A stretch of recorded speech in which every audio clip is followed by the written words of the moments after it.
അല്ലേ?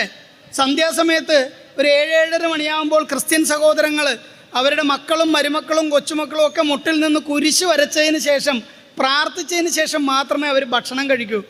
നമ്മുടെ വീട്ടിലോ വിളക്ക് കത്തിച്ച് വെച്ചിരിക്കുമ്പോഴായിരിക്കും അദ്ദേഹം കയറി വരിക.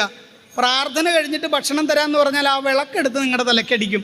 ഇതാണ് നമ്മുടെ സംസ്കാരത്തിൻ്റെ വ്യത്യാസം. ഇതെല്ലാം പഠിക്കേണ്ടതും പഠിപ്പിക്കേണ്ടതുമായ സംസ്കാരം ഉണ്ടായിട്ട് നമ്മുടെ വീട്ടിൽ ചെയ്യുന്നുണ്ടോ? ഇന്ന് പ്രാർത്ഥന കുറഞ്ഞില്ലേ? നമ്മുടെ വീട്ടിൽ വിളക്ക് കത്തിച്ച് പ്രാർത്ഥന, പകരം പൂജാമുറികളായില്ലേ? അല്ലേ?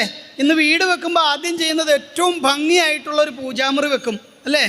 ആ ഭംഗിയായിട്ടുള്ള പൂജാമുറി വെച്ചിട്ട് അതിനകത്ത് ലോകത്ത് കിട്ടാവുന്ന എല്ലാ പ്രതിമകളും വിഗ്രഹങ്ങളും ഒക്കെ വാങ്ങി വെക്കും.